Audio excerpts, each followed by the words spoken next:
I was stuck on 1 to 2 viewers with no end in sight until I learned how Twitch actually works. And it's easier to break out of the 1 to 3 viewer jail than you might think. I'm Zach, I promise I'll never waste your time, and I'm gonna share exactly what I did to get out of the 1 to 3 viewer jail. In the beginning, I spent a lot of time streaming and not a lot of time actually trying to get new viewers. I streamed a lot of Call of Duty Warzone, thinking viewers would magically find me. That did not happen. First time I actually gained a couple viewers was when I switched to an unsaturated game, although this is not required to get viewers as a new streamer. More on that in a bit. I switched to a game that at the time had around 100 to 200 total viewers across Twitch. That let me rank higher in the search category, which meant more eyes on my stream and more viewers. I also hung out in Discord servers for that game and on Reddit, and that gave me some traction as well, which brings me into my next point, which is networking.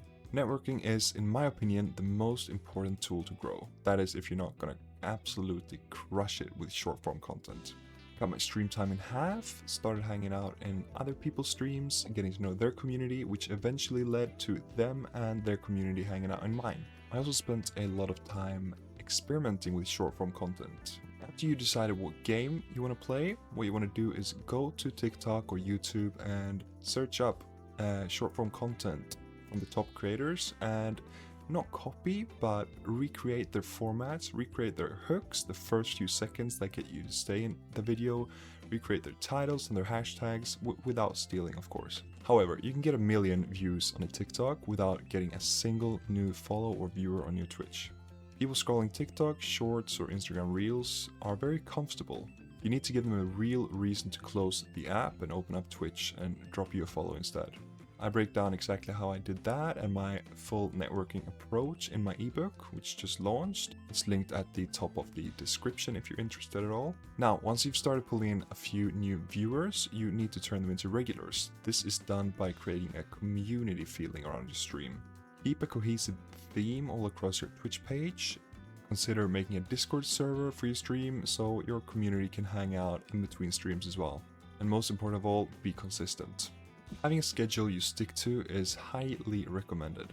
I'll be honest, it's something I still struggle with, which is why I do what I believe to be the next best thing.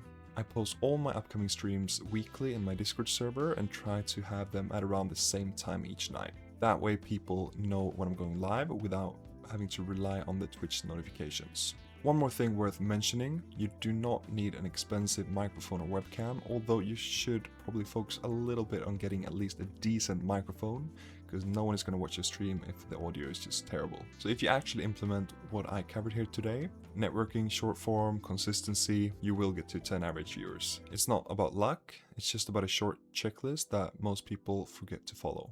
Drop any questions at all in the comments, and if this helps, a like goes a long way for a channel this new. Thank you.